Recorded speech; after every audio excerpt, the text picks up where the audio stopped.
All right. Hey everyone, this is Umby back again. I'm a little bit under the weather, so I'm recording this at a really weird hour where I should not be awake at all. But what I wanted to do, we're here in top 8 of the VGC Draft League competition, and I'm part of the top 8, but I want to kind of give my perspective on the other 3 matchups that are going on right now. These are being released ahead of the players actually battling. So just a quick little disclaimer. This is, while I'm looking at these as objectively as I possibly can, this is only my perspective. So there'll be things that I overlook or don't consider as important that the players themselves may pick up on, and of course they'll be creating their own strategies, their own teams going into the battle. So while this is meant more for a general audience, not for the players themselves, just take this information with a grain of salt. That's all we're getting to. But hopefully this at least provides some kind of entertainment and some extra things to think about as we get to view the matches later on. And lastly, congratulations to the players that made it to top 8. Very proud to say that two of the players on the opposite side of the bracket from me are actually from my group. So this was a 96 player competition. They were split into 8 groups of 12 players each, where the top 4 made it out. So even though we're in top 8 out of those 96, myself included, 3 out of our top 4 made it into this round. So awesome job, guys. Keep it up. Hopefully we'll have a group 2 finals match. All right, that being said, let's get on to the matchups themselves. The first one gonna go over is Hsoj versus Cellie, aka Josh versus Cellie. And this one I find to be the most interesting matchup of what we have, including my own, which I am very frustrated to run up against, but we'll go over that later. So immediately you see Josh has Pelipper and Kingdra, so obvious drizzle and system strategies are on the table. And the immediate thought is, okay, well, Cellie should bring Gastrodon. We're very familiar with Series 12, where Kyogre comes in, and one of the main answers to Kyogre is Gastrodon through use of Storm Drain. It's a little bit different this time around, however, because Josh does not necessarily need to use Pelipper or Kingdra to get the speed or offensive advantage. They do also have the use of Liepard and Hatterene, so like Copycat and Trick Room strats, or even Liepard and Tapu Lele to use Psychic Seed Unburden strategies. In particular, Tapu Lele looks really good into Cellie's team, as the main resistances to something like Dazzling Gleam are going to be Kartana and Bronzong. Kartana could prove some trouble, but it'll take a lot of damage along the way trying to defend against a special attacker, and Bronzong will have trouble dealing with the Liepard if it's not carrying Mental Herb. So Liepard can taunt the Bronzong if it's trying to set up Trick Room. That doesn't really mean too much if Bronzong decides to like Gyro Ball the Tapu Lele, but just one thing to consider. One of the reasons that you're bringing Bronzong is mainly for the Trick Room, I believe, especially since Cellie has a lot of Trick Room oriented Pokemon. So that's one thing that gets shut down by the Liepard as soon as it enters the field. But then outside of that, even if you do set up Trick Room, Josh has Hatterene, has Celesteela, he even has Fungus as a last resort, all which can operate pretty well under Trick Room themselves. So it's not necessarily something that they want to do to position their Pokemon, but all that said, Bronzong is still like a really good defensive utility into Josh's team, I believe. If Josh was forced to run Marowak as a countermeasure for Trick Room, Bronzong does well into that. We just mentioned how it's a good defensive utility into the Tapu Lele. And overall, it's going to be difficult to deal with because you're not using any fire type moves from Josh's side, or any dark type moves outside of Bipard for that matter. It's mainly relegated to foul play, which is not going to do a ton of damage into Bronzong, who's going to have a lower offense, right? From the Cellie side of the field, it's not going to get to dictate the pace of the game. It's not going to get that speed control, or if it does through Trick Room, it's not going to be easy. But it does have a lot of bulk on its side, so where it can kind of weather the storm and reposition for a win in the late game rather than the early. So immediately you can, even if it's not going to be able to taunt, Fake Tears, or Thunder Wave Josh's side because of the psychic terrain, Grimmsnarl is a really good defensive utility, setting up Light Screen and Reflect for its own team, which is going to definitely benefit Kartana as it tries to move around to pick up some KOs on some of these crucial mons like Tapu Lele, like Kingdra, right? And then even Bronzong, it makes it even tougher to deal with. So slap some leftovers on that, put it behind screens, and it's going to be really hard to take down. If you pair Gastrodon with anything, the Rain Duo still suffers. Like, in spite of everything that I mentioned previously, where Rain is not necessarily the primary way Josh takes control of the game, the Gastrodon is still a pivotal piece in defending against the entire team. Just being able to shut down a few options on its own gives a lot more room for something like Rotom Heat, for example, to kind of maneuver around. If Raichu's not in the picture, it's going to be very valuable for defending against and taking down the Celesteela without having to worry about Pelipper's Scald coming its way, for example. Even Tapu Fini, if you wanted to deal with the psychic terrain, it's going to be a valuable utility. It's going to underspeed the Lele, so even if it's like a turn 1 terrain setup, your Tapu Fini is going to be in the advantage, and that allows Grimmsnarl to use more offensive Prankster moves if it chose to do so. I think what you end up leaving home is going to be the Zapdos Galar. Like I said, Josh kind of dictates the pace of the game. It gets the immediate speed control.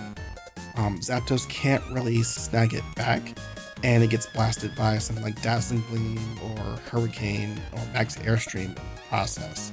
But between the first segment of mods, Grimmsnarl, Kartana, Bronzong, Rotom Heat, Gastrodon, even Regirock, and Tapu Fini, I think those are going to be some of your major selections going into this matchup versus Josh.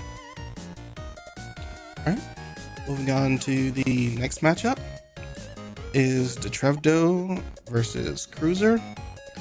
So immediately we have a Rillaboom and Gengar mirror match, which is really interesting. It's tough to say if both players will bring both Pokemon, but who knows, maybe they want to keep things interesting. But overall, I give this matchup an advantage to Cruzer.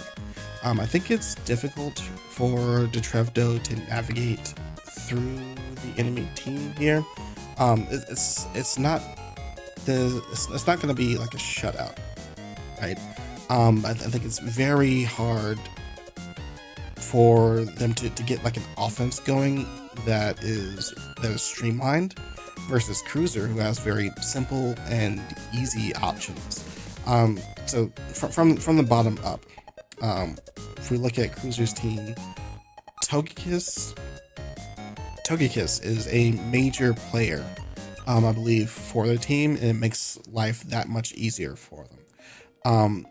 Just looking at Datrevdo's squad, the easiest ways for them to take out the Togekiss come from Glastrier, Colossal, and Porygon Z to an extent, right? But what that means is that Cinderace next to the Togekiss gets a lot of time to fire off, Max Airstreams or max power balls into, or max flares rather, into the Glastrier, or max knuckles into the Glastrier, making itself stronger than Airstreams. And now it's just this monster that you can't really deal with adequately because it's the fastest thing on the field. Like, even just taking a look at the speed tiers, right? There are the Jolteon and the Cinderace outspeed the fastest thing on the Datrevdo side of the field, which is just Gengar. And from there, their own Gengar will outspeed the Meowstic, who's likely building bulky if it shows up. So it's not going to take that full advantage of that speed advantage. And then Garchomp going down, it's just a really hefty speed advantage that Datrevdo is not going to be able to overcome. So if any of these speedy mons get any type of advantage, whether that's Cinderace getting a max knuckle, Garchomp getting a swords dance, or even Jolteon getting electric terrain from a max lightning, especially Jolteon getting max lightnings off, because Datrevdo's its main way of defending against that and resisting it is the Rillaboom. It becomes that much more difficult for Datrevdo to operate. Even going into Jolteon, even if Togekiss is lost, you can throw something weird in there like Purloin, using fake tears to then make Jolteon even more of a threat. So that's the scarier part, right? Togekiss allows these major offensive threats to potentially snowball, and even after that, if you use something like Purloin or even like Gengar, maybe toss a Choice Scarf on it, or a Focus Sash, it's still a lot that you have to get through in order to win the game. That being said, Datrevdo's not down and out. They have some cool tools at their disposal. So just having the Meowstic, like I mentioned earlier, it may build bulky as it's trying to stick around and set up Reflector Light Screen. It also has the ability to cripple some of these Pokemon. So the use of Thunder Wave, use of Taunt, or even its own fake tears could swing the tide of battle in their favor. Trick Room is not out of the question either. I think it's still a little bit difficult past that, because like your major option for Trick Room is gonna be Glastrier. So you put Cresselia and Glastrier next to each other, and now it's kind of Metagross food, right? So that's just one thing to be careful of. But assuming that Trick Room does get enabled, that's where it still gets trickier and trickier, because your options for maneuvering under Trick Room are a bit more limited. You can obviously use the Colossal, but it's not as impactful as something like a Garchomp, as like a Cinderace, right? It's just one of the options that if you're using Trick Room, it's like, this is what you're relegated to. The Milotic, while it's one of the slower mons that can work under Trick Room, its offense is going to be limited as well. As soon as Suicune comes in, there's a wall immediately in front of it. Rillaboom still gets to launch off priority Grassy Glides into it, so its effectiveness is still being stifled. What that ends up meaning is you're having to use your own Rillaboom and your Incineroar as offensive pieces. Particularly Incineroar is probably the best positioned to use under Trick Room versus Cruzer's team. But when you do that, it's a little bit troublesome, because you kind of want to reserve Intimidate as a deterrence to Cinderace and Garchomp as physical threats, or even Rillaboom itself. And you're also susceptible to Scrafty coming in and intimidating you. So I think Datrevdo's going to be playing from behind, and we'll have to come up with some really tricky tech to overcome this matchup, I think. Whereas Cruzer has more streamlined options to launch their offense that could easily snowball from like turn 1 or turn 2. All right, and lastly we have TomElvis versus EclipseOwl. This is a tricky matchup to decipher, mainly because all the pieces are really wild. There's not like this inherent synergy between all these Pokemon. I mean, you could say something like Sucker Punch Grimmsnarl into Articuno Galar, or like a Fling option into Weakness Policy is some kind of synergy, certainly.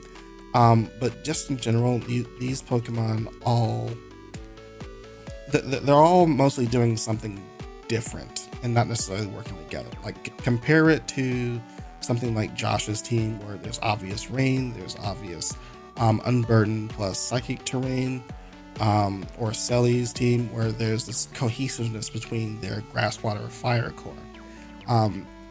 These two teams are very volatile in how they operate.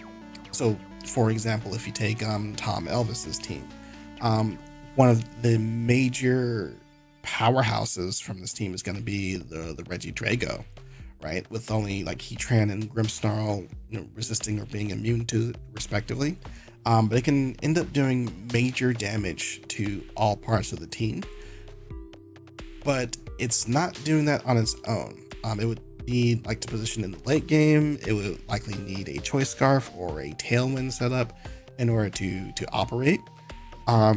If you look at Entei, its claim to claim is the Sacred Fire, and it's one of the stronger physical threats on the team, but it doesn't do enough physical damage on its own to where it's like this huge threat, right, to anything that's not named Rillaboom, right? It's not one-hit KOing most of the things on the team on its own. And then on the EclipseOwl side, there's a similar occurrence, right, where nothing's really being set up for each other. They're just these really bulky Pokemon, just kind of doing their own thing, hoping to pick up a knockout every now and then.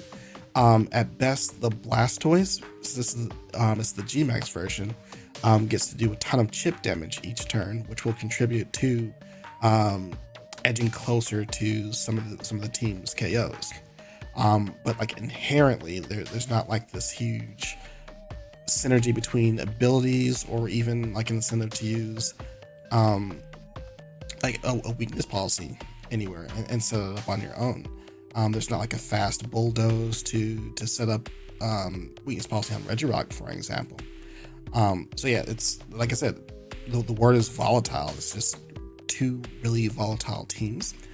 Now, that being said, I do give a little bit of an advantage to EclipseOwl, because there's a little bit of back and forth between how these two teams want to operate, right? So if you look at EclipseOwl's team, Blastoise G-Max is kind of a centerpiece for the reason I mentioned earlier, where you're getting just free chip damage against the enemy team. So that means that TomElvis wants to bring their own Rillaboom, but they are at risk of Max Hailstorm striking it, but also at risk of Goodra being around and taking advantage of Sap Sipper and walling off their grass moves, right? So then TomElvis then wants to make sure they have Rotom Wash as a backup for dealing with the Blastoise G-Max, which in turn EclipseOwl wants to bring their own Rillaboom as a way to deal with the Rotom Wash. So there's this constant back and forth from the Pokemon that they want to bring, which then ultimately leads down to, okay, well, EclipseOwl has Chansey. The reason that's important is related to what I mentioned earlier.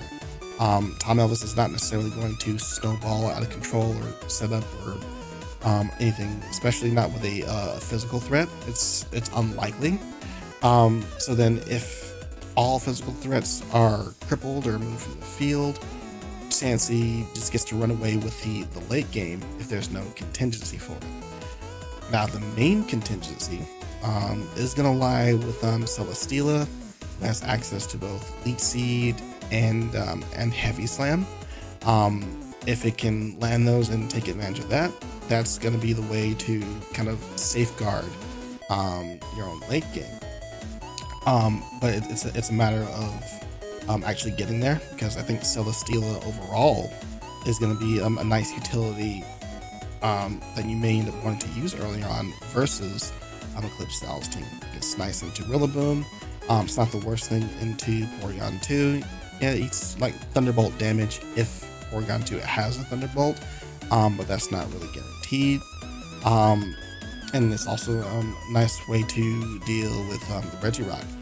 But in particular, Leech Seed and Heavy Slam being viable tools versus Chansey means you kind of want to keep it tucked away until the late game, which means you have to find, if that's the strategy you go towards, you have to find a way to navigate the early game with your remaining Pokemon. And I think that's the tough part. I just think, blow for blow, EclipseOwl has a slight edge in that regard, having bulkier Pokemon and more relevant resistances into what TomElvis has to bring.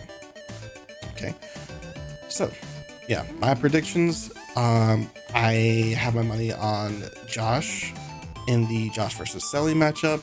A little bit of bias there since they're from my group. Cruzer and the Cruzer versus Datrevdo matchup, and then the EclipseOwl in the EclipseOwl versus TomElvis matchup. Again, that's just my perspective, a little bit of my opinion. How the matches will actually play out, we'll see after this weekend. As for my own matchup, like with the other videos, I will do my own video once the match has concluded, and we'll go over a breakdown of my general strategies and approach to my particular matchup, as well as my play-by-play commentary as we're actually going through it. Either way, hope this was enjoyable or insightful for you.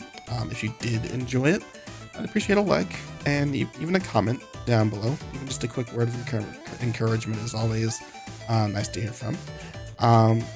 Until the next video, until the match, I will see you then. Thanks, everyone.